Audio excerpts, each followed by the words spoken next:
Hello, everybody. Chase Clark here with the Buying Tampa Bay podcast. Today, we're going to turn the tables on my co-host, Peter Murphy. He's going to be our guest today in the hot seat. I sat in the hot seat for the last two sessions of this podcast, and now it's my turn to ask the questions.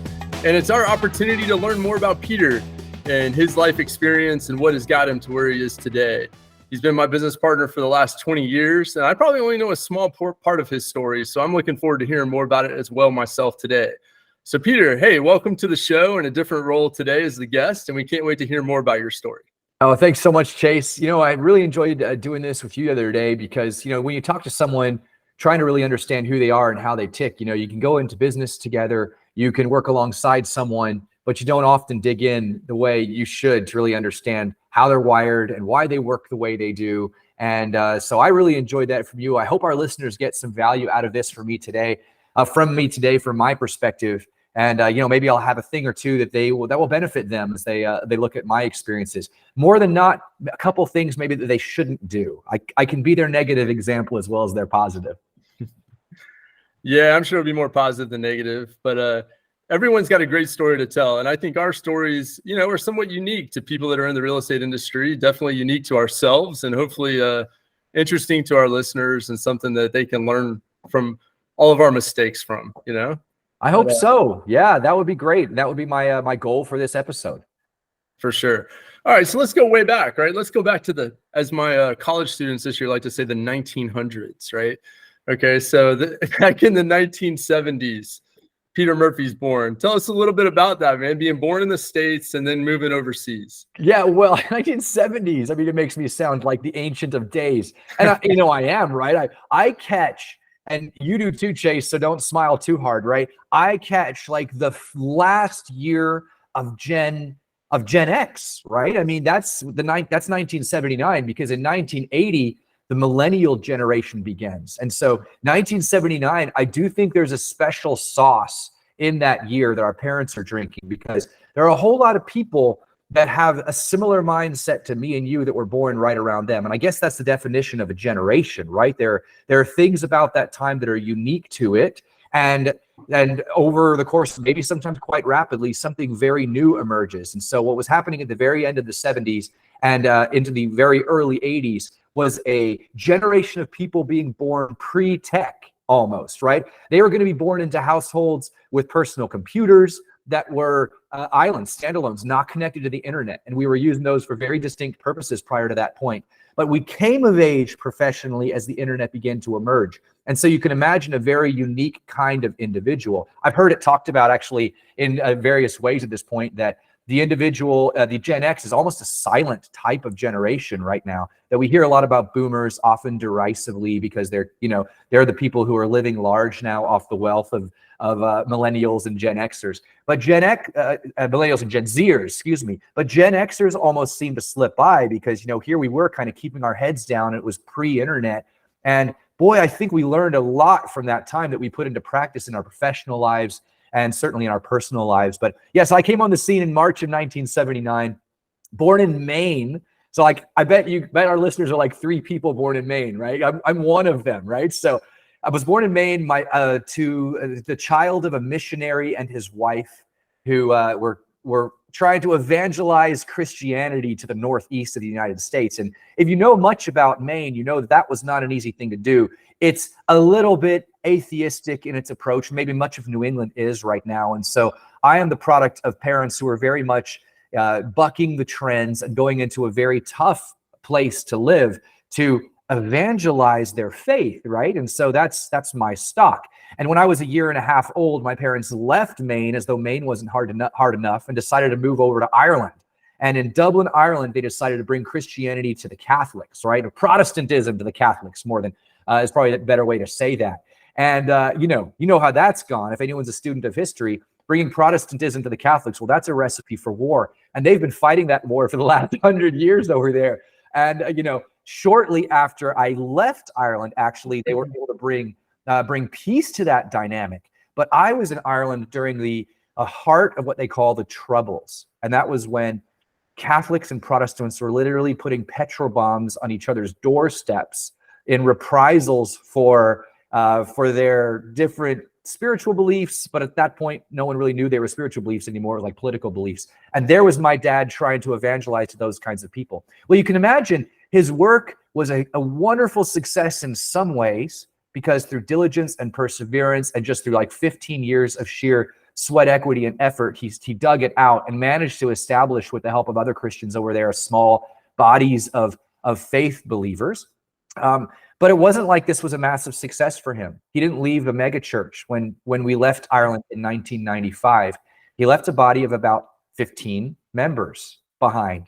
And, a lot of people would look at that and say, that's not a lot to show for 15 years of work over there. It's like one convert per year. But again, I think that's the stock that I come from. People who are not going to measure their success by sheer numbers alone are going to put in the work and their sweat equity, and they're going to emerge from there with hopefully some values that sharpened and refined them, and maybe a small mark to leave on the world. And I think that's what I did, what my parents did. It really was very little of my involvement, of course, in there overall. Although I was out on the streets of Dublin helping my dad evangelize sometimes. So as a very young boy, I would work out with him, handing out flyers, inviting people to church. These were things that were a part of my life as a kid. And, again, that was pre-tech days. And, I remember being yelled at by people I was trying to hand flyers to on the street, and being pitied for being abused and used by a father for those kinds of purposes. But I can imagine those were all kinds of things that really, now as I look back, sharpened me and made me a little bit less resistant to the kinds of criticism you get when you're in sales and entrepreneurship. I mean, those life lessons as a child that you can learn can either make you angry and cold and bitter that your parents made you do such hard things, or it can make you say, hey, that was really good school for me, and I learned a lot from it. So I'm inclined to take that second perspective.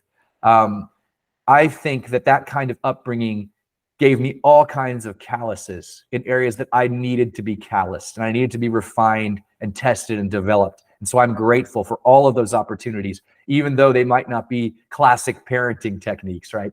So anyway, I come back to the United States. I'm 15 years old. I move up to the Massachusetts area.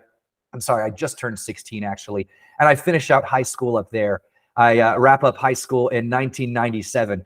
And I remember in 1995, when I came back to the country, getting my first dial-up network on my computer. And I would watch, when I would go to a website and upload something, I would watch that image, slowly evolve on my page to where there it is. You have your first internet experience, and it's like, it takes minutes, and you hear the classic AOL dial tone connecting you to the internet.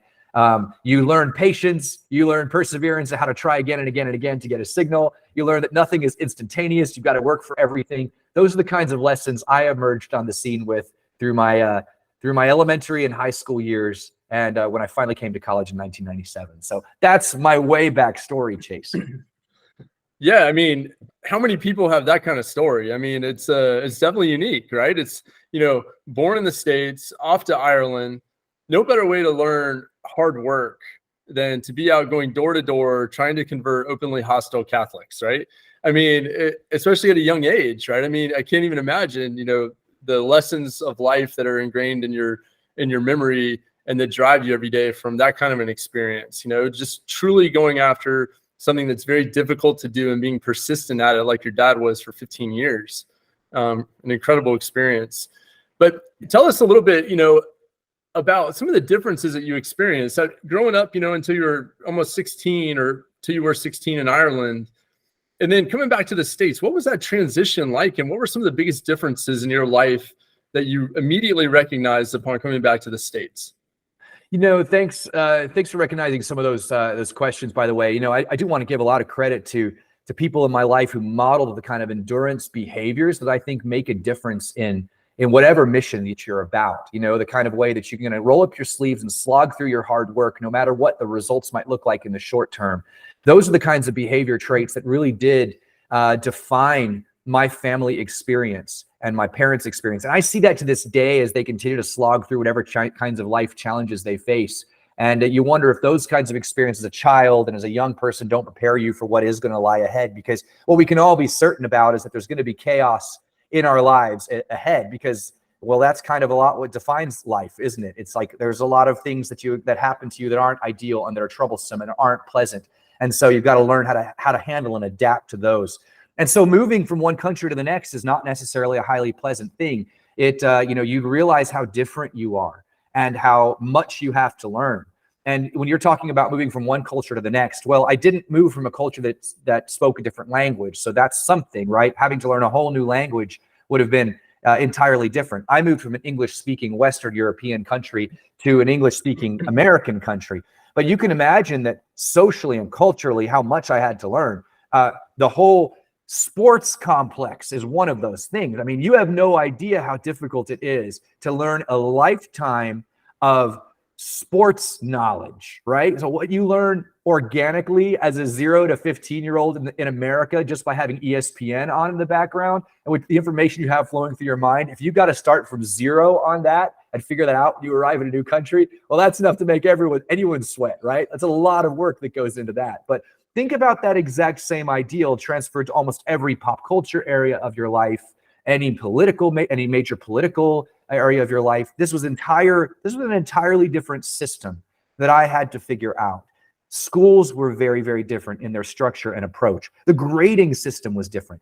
The way that kids just conducted themselves socially and interpersonally was very different. Of course, common trends, but lots of different finesse things that make you either fit in or stick out.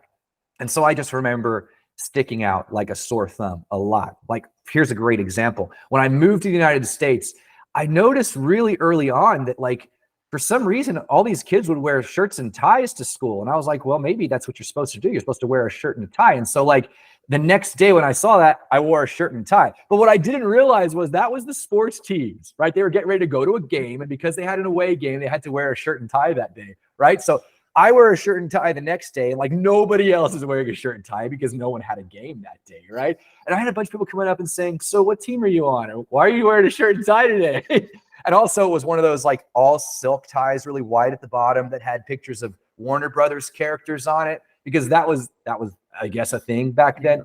So I had to learn those kinds of really vulnerable lessons where embarrassment was a high potential. But all of those things where you've got to learn socially how to adapt and what is expected of you from a social standpoint are things that you learn when you come from one country to the next. And of course, none of that is easy. All those lessons come with a bunch of embarrassment, and you got to put a ton of study into people and processes and systems and nuance in order to get through that and not come out of there a pariah or a social outcast.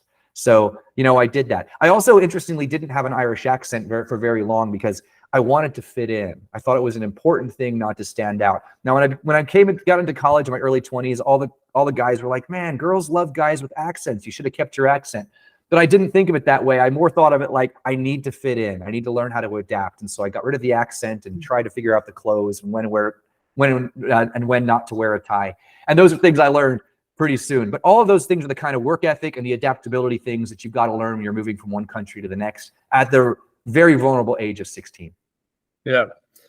Well, you came back to the country at a great time, right? Right in the middle of the 90s. And so, you came into Bill Clinton playing the saxophone. You came in the middle of Michael Jordan's, second three-peat, some of the best alternative, music and alternative rock that we've had ever, probably. It's a great time, right? Great time to come back to the States and get indoctrinated into the culture here. Yeah, it was. And it was a time of a little bit more innocence too, because like I said, internet hadn't hit yet. And the internet has changed people. We have to admit that, whether or not we like that or not. I mean, maybe there's a lot of good that it's changed people for, but it's certainly fragmented people. And now we've got lots of very small and highly defined, highly specialized identities spread out all over different interests groups and affinity groups. And, there's lots of different ways to define yourself as a person, from interest levels to other ways.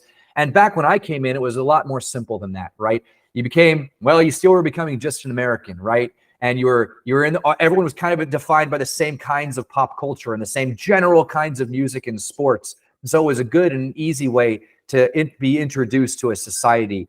And so I would imagine that's a far harder thing to do now when you're coming into the United States and what exactly does an American look like? Well, who knows, right? Whatever definition of social media you want to engage in at this point in time, right? But back then, it was a little bit more streamlined, a little bit more defined. And it was a wonderful time to come into it. And there was so much changing in the tech space that was getting ready to change in the tech space. And I was entering it with a mindset of an adaptability and learning, so that when I did actually get into college, and what was rolling out then in the early years of college was like people were buying their own laptops for the first time. And then very soon into that period of time, Google was hitting the space.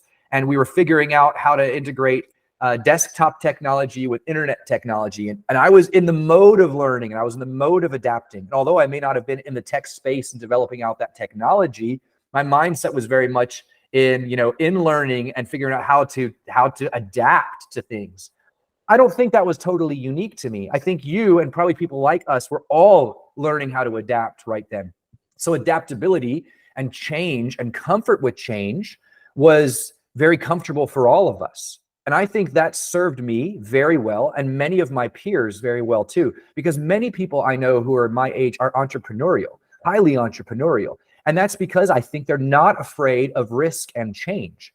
And it's major change that refines you, right? Lots of little changes, like whatever the new social media app, that's not real change. That's just like an evolution of something that exists. But going from desktop computing to internet, right? That's giant change, right? That's societal revolution getting ready to unfold. And there aren't very many times in history where we've had to figure out how to do societal evolution at that kind of scale. But I came on the scene during that time. I think that was helpful for a lot of what unfolded subsequently. Yeah, it was a remarkable time because, I remember like in 1992, I got my first IBM computer that was given to me by a teacher at school. And the only thing we could do on that was QBasic programming, right? So me and my friend would write programs to play little games and launch rockets and whatnot. But then 2 years later in 94, AOL was out, right? And so I remember my biology teacher showing us dial-up internet for the first time, and us buying one of these compact Presario all-in-one computers where we had a World Book CD-ROM that you could put in, and it wasn't a book anymore. You could see it on the screen, right? And then the advent of search engines and all that. And, never forget that day in 2000 where Google was the first time I saw Google on a screen.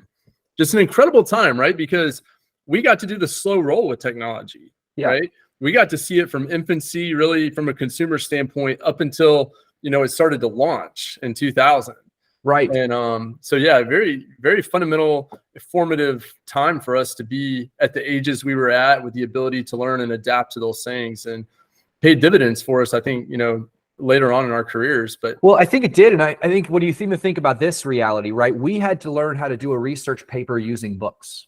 And then we learned how to do a research paper using the internet and books. And then we learned how to do research with just the internet, right? The level of discipline and focus and drive that it takes to do a research paper with paper books and a library and microfiche only is a totally different skill set than what goes on to doing it with electronic resources.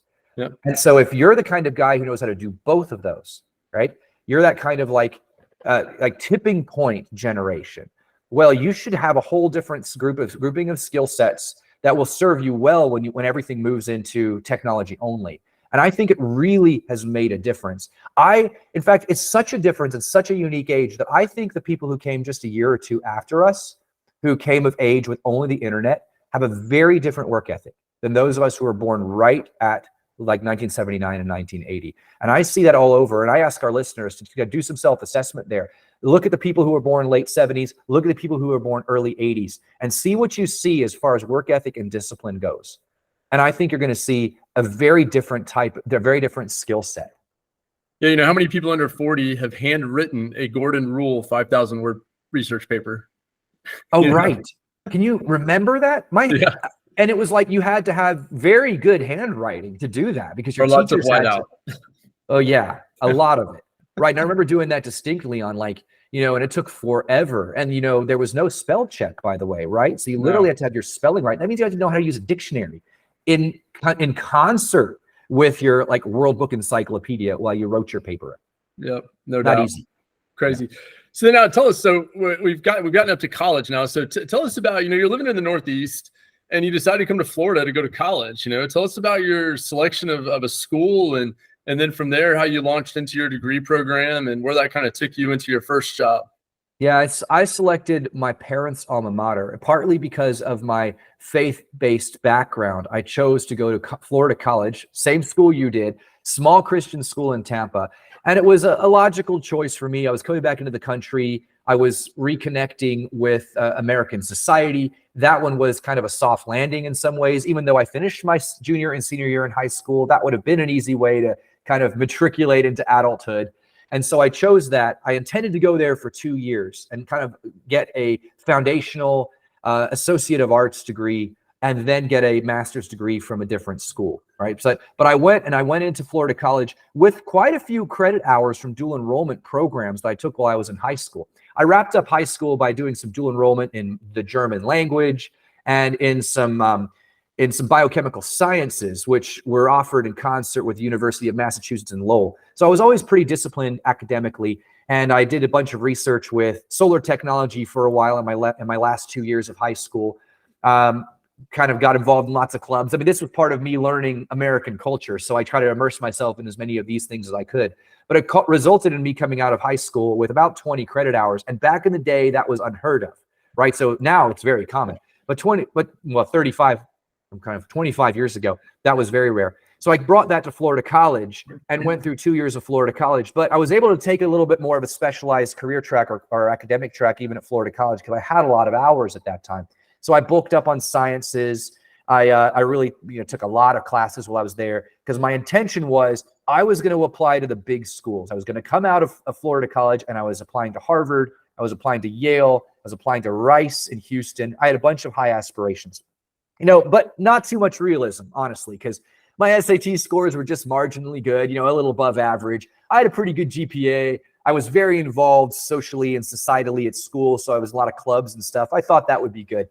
But I really had no idea of how competitive those schools were to get into. And what I noticed after I applied to those schools was that I was nothing and I was going to be rejected to all of them. So made widespread application across the country to go to my top tier schools. That didn't work out. So one of my safety schools was USF, University of South Florida, and I applied to USF as well. Got accepted there, so good for me. I had one school that actually accepted me, and I went there. But wouldn't you know how kind of fate goes? But in USF is where I met you, right? I mean, we met each other in some USF classes, and although I knew you at Florida College, we didn't hang out all that much, right? But I did hang out with you in some of my business classes at USF. And while I was hanging out with you, I also started hanging out with my wife and I met her. And, those two things wouldn't have happened if I was up at Harvard, right? I would have met someone different and I would have had a different business Harvard. Probably would have met the Winklevoss twins though, Chase. That might have yeah, right. Yeah, you could have done a little bit better. Man. I mean, I guess I missed out, right? No, but listen, I had you as a partner, fantastic. That or as a friend, that worked out very well. Met my wife as a future life partner. And lots of great social networks continue to expand for me in Florida. And I put down some strong roots there in my first few years being at USF. And then after USF, staying in Florida. I came out of USF with an economics degree, which was a little bit rare for some of my peers. And I came out right before 9/11. So I was able to get a pretty good job.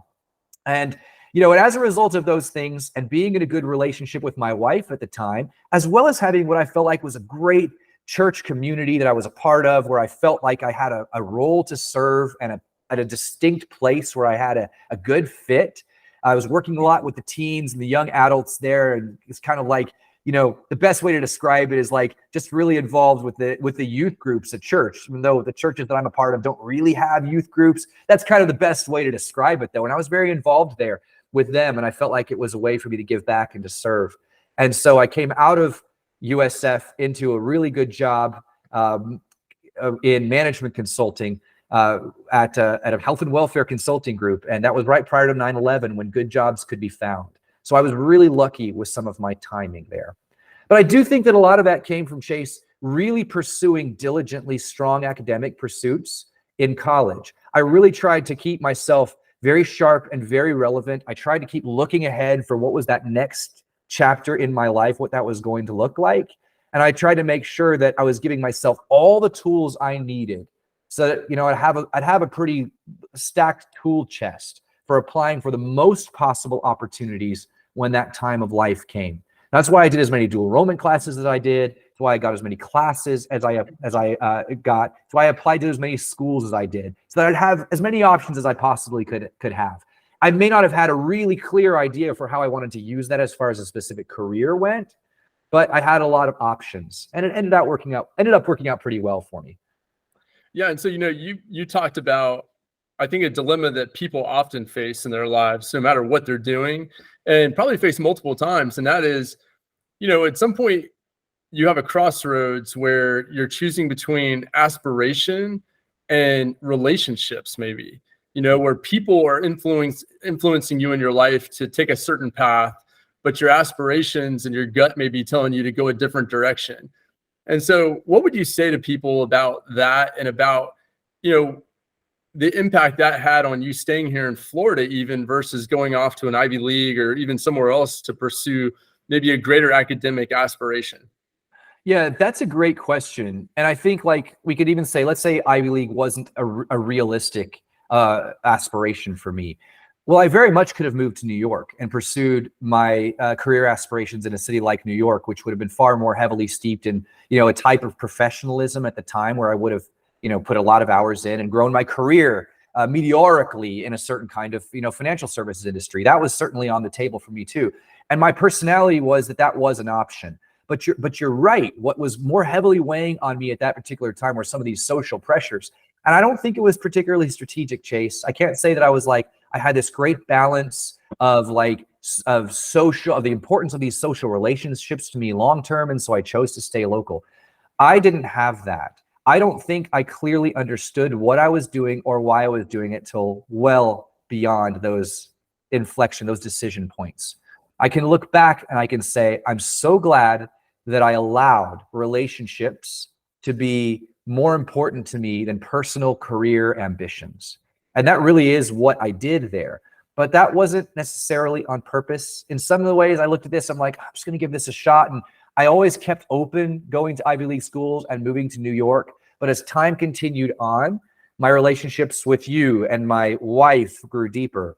And yeah, those things and those people did provide a sort of anchor here locally. But I could have pushed against that, and I could have uprooted my young wife and probably said, let's go to New York. And she probably would have done it with me, right? But it would have been a lot of work against some really powerful headwinds to do that. And was it wisdom that caused me to stay back and to resist those headwinds? Well, I think it was, but it wasn't my wisdom. It was maybe some other forces that ended up working out really, really well. And had I broken through the boundaries, the barriers that were ahead of me, I'm not sure it would have worked out better. I think some people would have looked at it and was like, yeah, you were being a whole lot more driven because you pushed to get to where you were going. But I probably would have broken some things in the process. And maybe I would have broken some relationships in the process. Certainly my relationship with you would have broken, right? We would have been in a different place and we wouldn't have been able to work together. So, I guess you got to look and say, I hope that my ambition isn't just bull in a china shop, and I'm going to break some things that can never be repaired again. And some things that can never be fixed are broken relationships. So I'm glad that I listened to whatever small voice was in my head and stayed back. Yeah, people do play such an important role in your life and influence you in so many ways. And so often, like you said, it's not until later on, when you look back in hindsight, you realize how strong that influence is or was, and what kind of benefits you reap from those relationships. And that's some really good insight on that. But so, I was always impressed with you right out of school, because you graduated USF a semester before I did. You mentioned already there was just before 9/11, whereas I graduated after 9/11.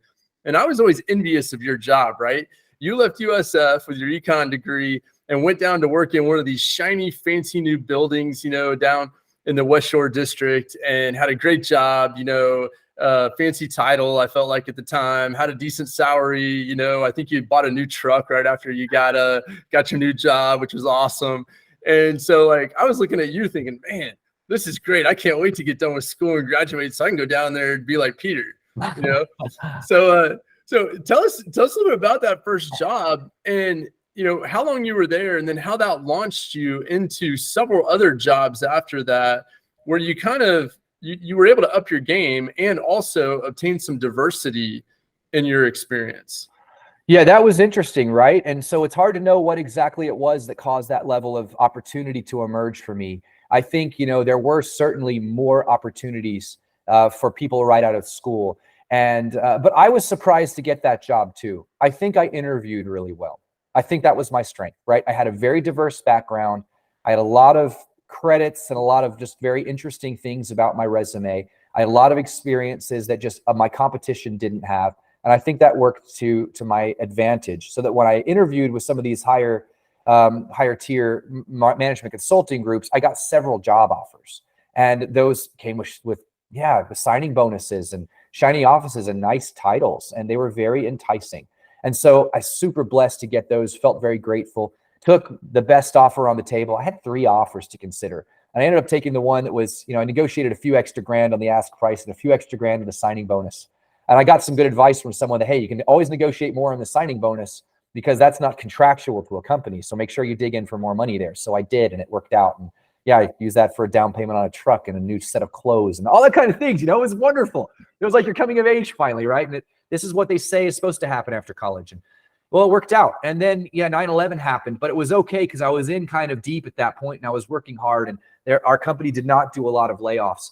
I worked there for 2 years, and Chase, I worked in this dark back room cubicle farm of a management consulting firm, grinding out actuarial type work and spreadsheet kind of work, where I learned a lot about analytics and about spreadsheet management and underwriting and business consulting. I worked a lot in presentations to boards that were complex. And although I didn't get to do the presentations very often, I did all the back work for them. And so I learned precision and refinement in my presentations. I learned how to put together accurate and beautiful stuff that painted good pictures with numbers. And that was all very compelling. I learned the importance of that. And so that was a lot of work, and it was not glorious. And I think my skin grew 4 shades whiter as I sat out of the sun in that kind of job. But it was a good job. And it's the time of your life where you should do that kind of work, right? If there's any kind of job where you ought to burn the midnight oil, it's when you're young. You don't have kids, pulling you to their sporting events or other social events, and you can work really, really hard, and you should work really hard. And so I did. And I really rolled up my sleeves and I dug it out. But what I did find is that back office work is uninspiring. And it took a few years to figure it out. But some of my learning also taught me that every few years or so, if you can, it's a good idea to find upward momentum within your company or within another company, because that's the kind of the point in time at which you've learned what you need to know, and now you need to be advancing. And if you're not advancing in your existing company, well, you can jump to another and you can advance potentially more rapidly. And that's what I did. I networked heavily during those first few years in my first job. And I introduced myself to some great people and found ways to essentially jump into other companies and other industries. And so I went from that management consulting firm into actually a marketing company where we sold advertising, literally design and creative work.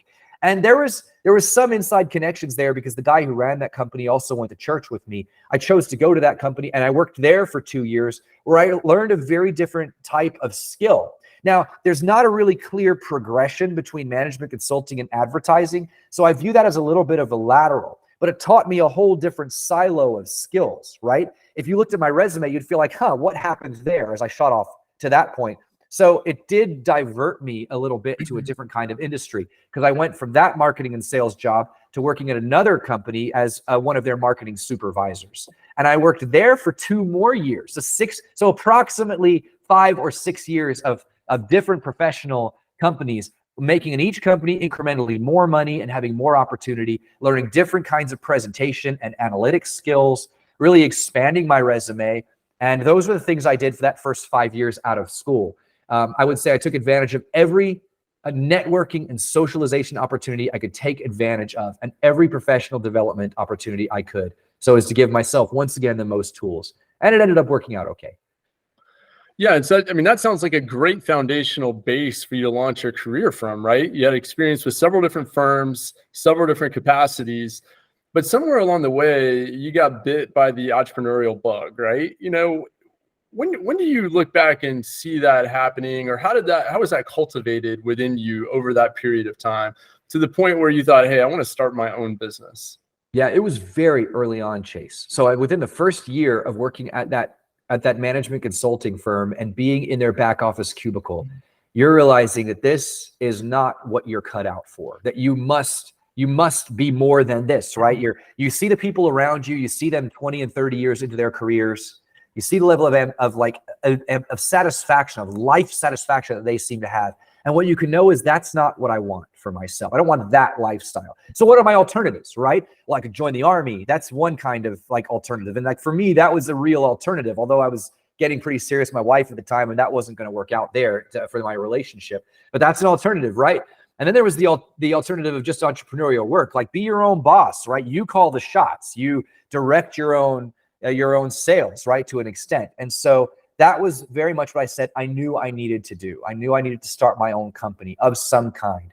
And I didn't have a lot of ambition for what that would look like, but I started looking then.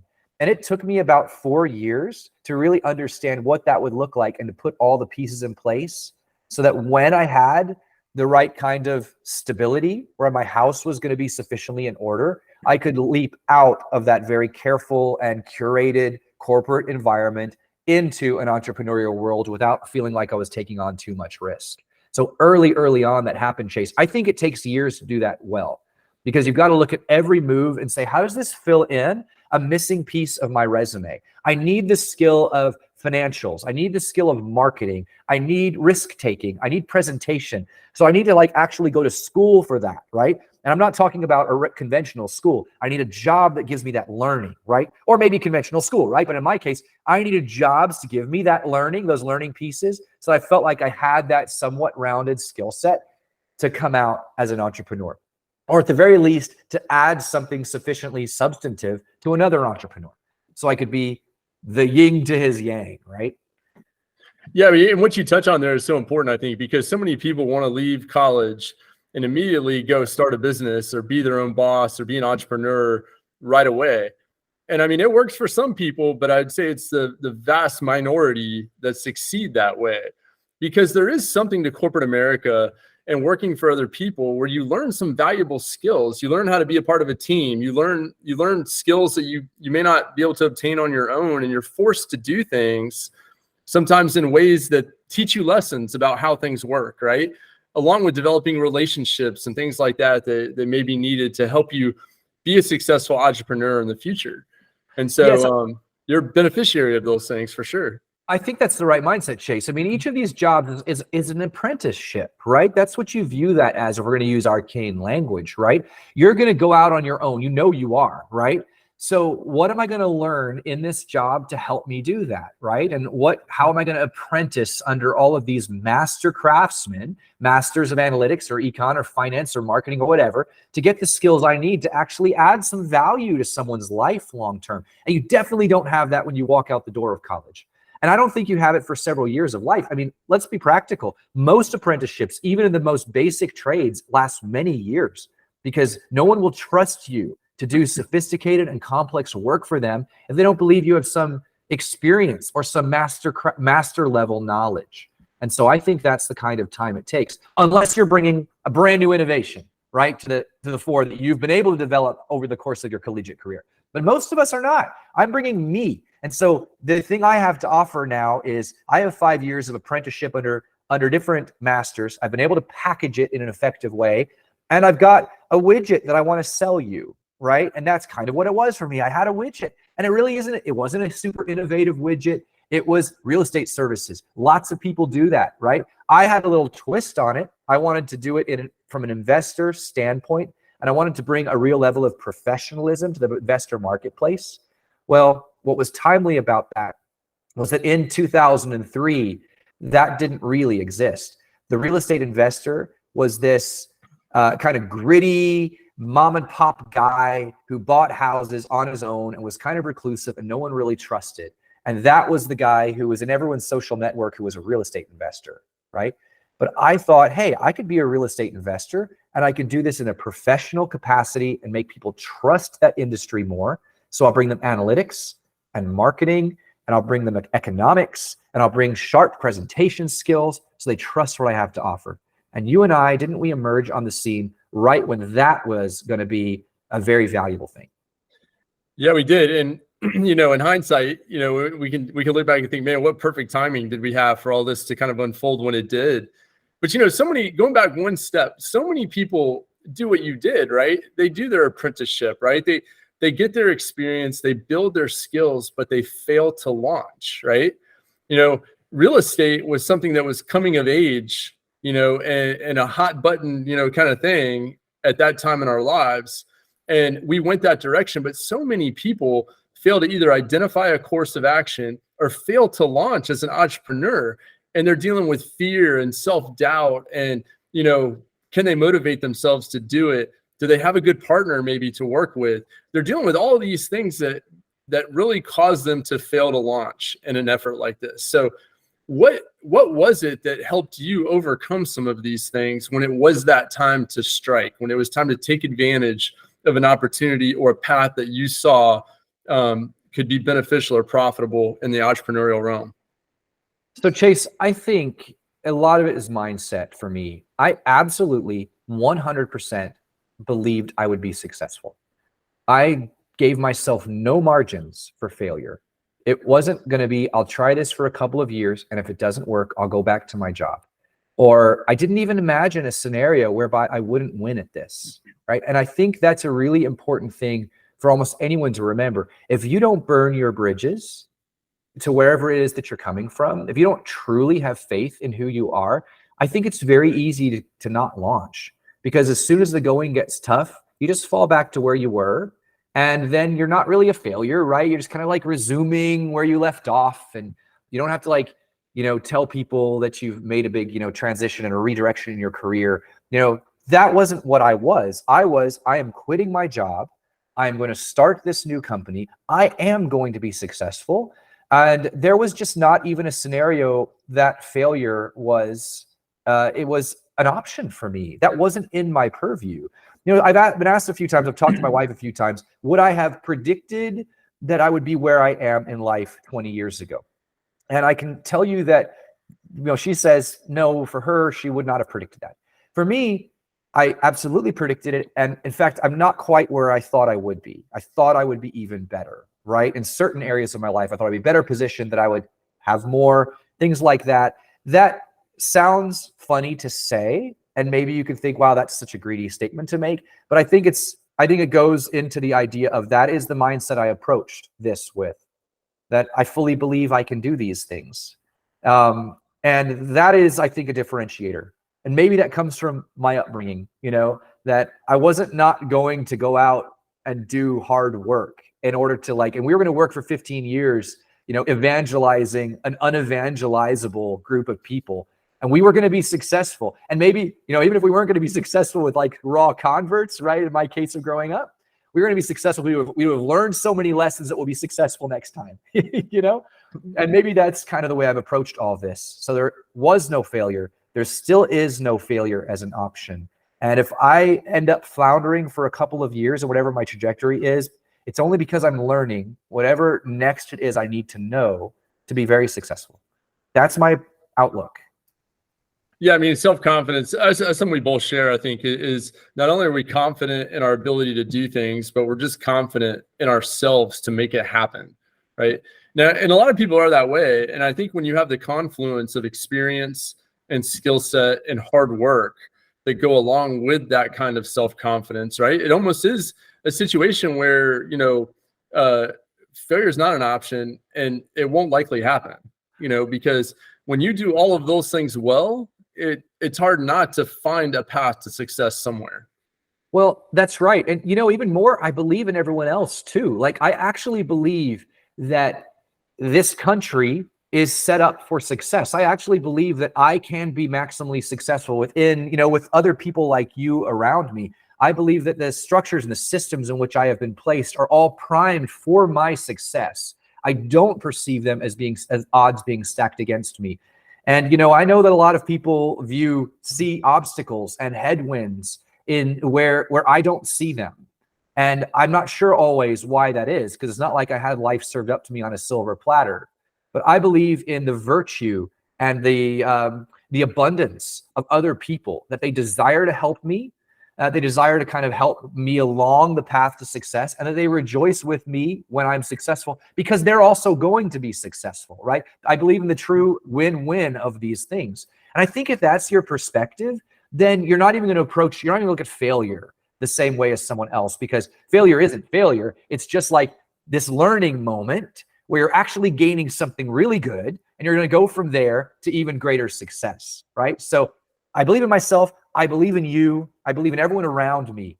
And man, I might be disappointed from time to time on that, but generally I'm not. I truly believe that people have over delivered in their, success and abundance around me over my life. Yeah. So, like you mentioned, so many people would look at you and what you've got in life and the things that you've done and say, hey, man, this guy's super successful. Yeah. You're sitting here telling us that you haven't quite reached the heights of where you can go. Right.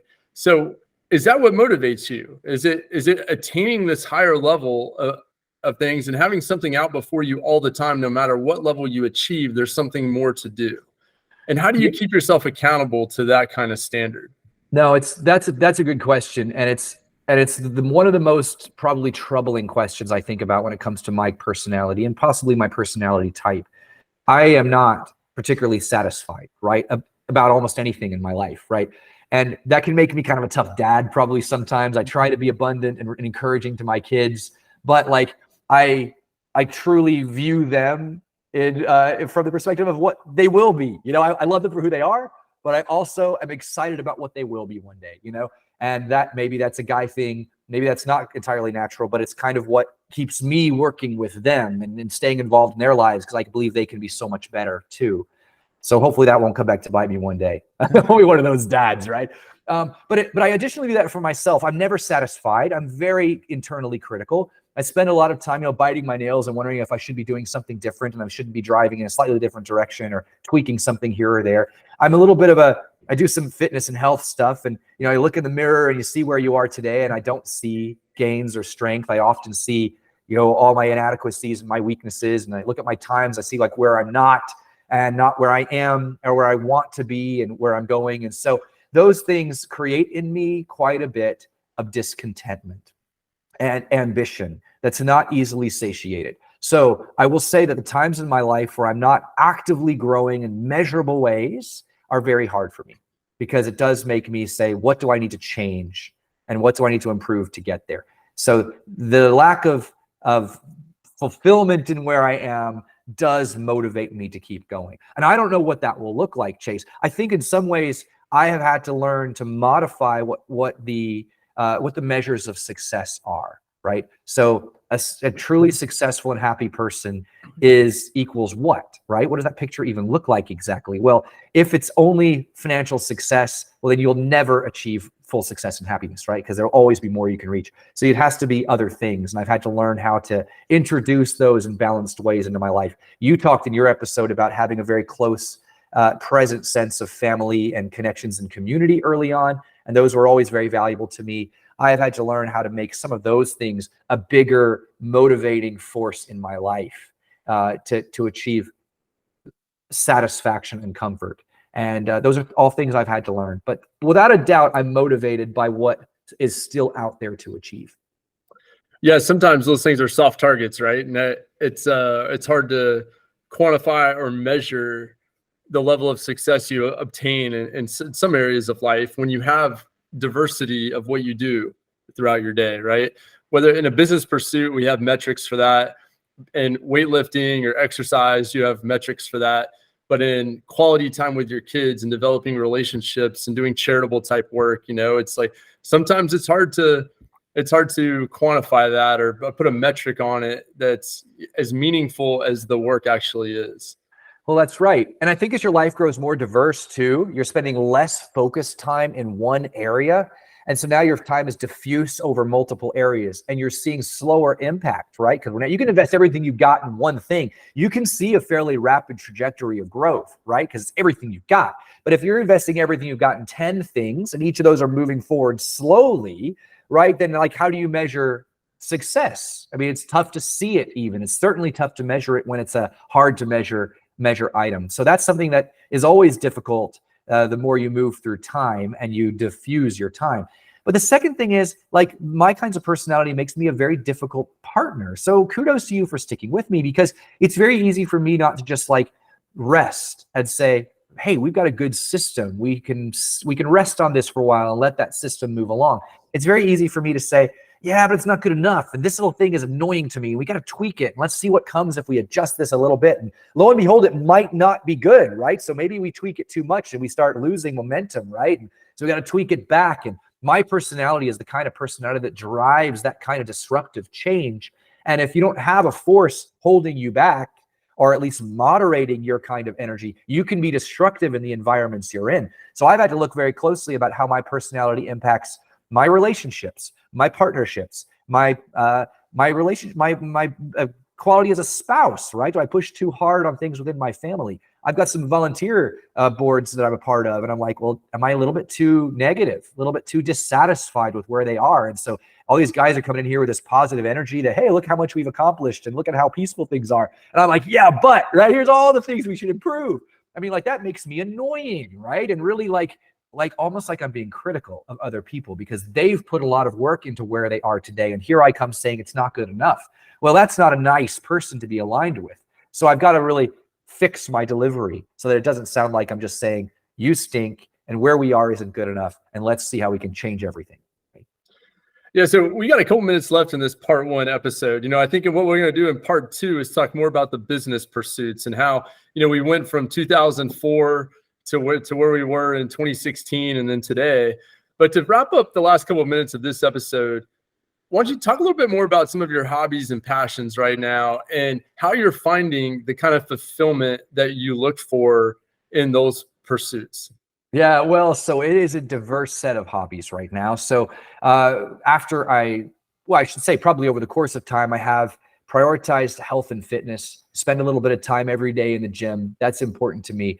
I started running somewhat competitively, distance running, heavily invested myself in the marathon and tried to really grow that skill in me and became somewhat successful in that. Ran about 4 marathons over time, and it was my goal to run a marathon in under 3 hours, which I did. And then I was hoping to run Boston in under 3 hours, and I didn't. So, but I had by that point run for 4 years, and I was like, I can scale back from that a little bit because the amount of training I was putting into that was taking away from other interests. But it was one of those areas where I was like, Chase, I can do this, and I can get better. And I could really be good in my age group if I continue to go at it. I truly believe that too. But that's an interest for another life at this point, right? You always say to yourself, but that was an important interest to me. And it might still be again, as my kids continue to develop out themselves athletically, they enjoy some distance running. So maybe I'll run with them. Who knows? But that was a big hobby for me. I also, a few years ago, bought a little bit of extra land and have been developing out an agricultural interest around fruit trees mainly. Well, and that's like a little bit nichey but it's been a lifestyle adjustment because I wanted to bring my family a little bit back to a more grounded outlook, literally grounded, where we have a lot of technology in our lives, a lot of business interests. I want to also have a keen appreciation for our stewardship of the land, for what we're supposed to be doing with our hands as it relates to the earth and propagating it and making it beautiful. I think these are all very fundamental to my belief system about why people were put on the earth to begin with. And they teach you some really important skills. I don't want to lose that by moving into a glittering skyscraper city. So I have some land and we farm that. And I think that has created a lot of really good time with my family, really good personal time with my family. My family are super important to me. I spend a ton of time with my sons and my wife. I'm at their athletic events. I coach their athletic teams. These are really important relationships to me. And they're the kinds of relationships, Chase, that I'm like, this is my one go at it, right? In just a few years, my oldest son leaves the house and I'll never get to coach one of his teams again, right? And so that window of opportunity completely goes away. And that goes away for my other 2 sons over the next 8 years. So it's a very short amount of time where I'll never get a chance to do those kinds of things. But I will have a chance to build another company again. So I've chosen to divert some time away from my productive enterprises and to put them in my family because I realize what an exploding time window that is. It's gone in who knows how long, right? So I'll never get a chance to do that again. So I'm investing heavily time there.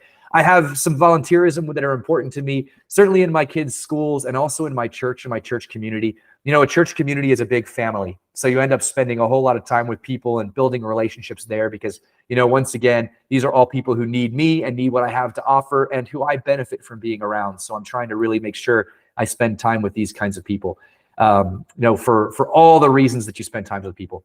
So those are the hobbies I'm pursuing, and every now and then, every year, I try to be really calculated about my goal setting. I try to expand, to have clear objectives of success in all of those areas. So I'm really growing and developing those skills. One of them that I try to take on skills that allow myself to align interests with my children. And so I got into diving a little bit a few years ago because some of my kids did. And now that's created some wonderful opportunities for one-on-one time with my children. And now my youngest child wants to dive too. So lots of things I'm doing like that now because I know this is the only time I'll get to do it. And I think all of these things are creating in me a slower pace of life right now, but a diversity of tools and skills. They're going to make a difference for me because at 50 years old, my last kid moves out of the house. And I've got the chance to be a whole new person all over again, right? My wife is still going to be with me, so I'm not changing that component. But I can be whoever I want to be at that point in time. And I want to have the maximum number of skills available to me so I can make whatever choice God sends my way. That's kind of how I'm looking at it. Yeah, I sit here listening to that, and we've been so fortunate to be able to be in these positions that we're in our early 40s. And it's a true blessing that entrepreneurship brings to your life when you're able to have some success in it and have the flexibility and be able to make the decisions to spend your time on things with an infinite ROI, like family time and coaching teams and, one-on-one time with your kids and your wife and things like that. And it's such a blessing to be in that position of life at this age. Well, it is, man. And so trying to transcend the temporal, right? I've got this time to be productive in life and it's going to be done by the time I'm 80 or so years old, maybe 90 years. But I truly believe my kids will carry on my legacy and my grandkids too. And I've seen way too many examples of kids blow up their parents' legacies and waste all their money. We all have, right? So what I'm building right now, what I'm investing in my children is legacy building, but not for personal honor, but because if I can set my children up with the right work ethic, with the right values, the right resources, then the influence, the things that they can do when they're men and women and I'm gone from their lives and that their grandchildren, my grandchildren can do, their children can do, will just be so much more exponentially valuable than what I could have done, that I was able to do on my own. I was able to be the catalyst for that over multiple generations of people. And being in Europe, I've seen the power of that. I've seen kingdoms and households endure wealth over multiple generations. And of course, you kind of see corruption involved in all of that. But if you can look beyond the corruption, you can see the massive power and opportunity that is created for those cultures and societies to have the preservation of wealth and values through families. And if I can do that just a little bit and start that, that's not really a common thing in America. America is a new society with new families and new money. But if we can turn our money and our opportunities into old families, old money, preserved values and preserved wealth, if God wills for that to happen, there's immense power that can come from that. Yeah, learning what it takes to be successful and then being willing to take the risk to make it happen and then being able to teach another generation those life lessons and those give them those stories of success and set them up to be successful in their own way. Such a valuable legacy to leave. And, definitely something I hope to do with my kids as well. But I think that might be a good way to wrap up part one here. Any other comments you want to leave our listeners with before we end this section of the interview? Well, so next time I'm looking forward to chatting a little bit about the few years of our business development. Those were interesting years. And I think what we'll look to is, strategy, the role strategy played or didn't play in that. I'm kind of excited to discuss some of that with you because I'm interested in your perspective. As we went through all that together, was that strategized? Was that deliberate? How do we make the most of the rolls of the dice that we were making at that time? And that's a question I definitely want to go into for the benefit of our listeners. I'll leave them with that to ponder though. And, thanks again for the great questions, Chase. It was really enjoyable to think through some of that with you. Yeah, definitely. Hope all of you listeners enjoyed that today. And if you want to know more about what we do and how we do it, you can find us at HomeProp.com.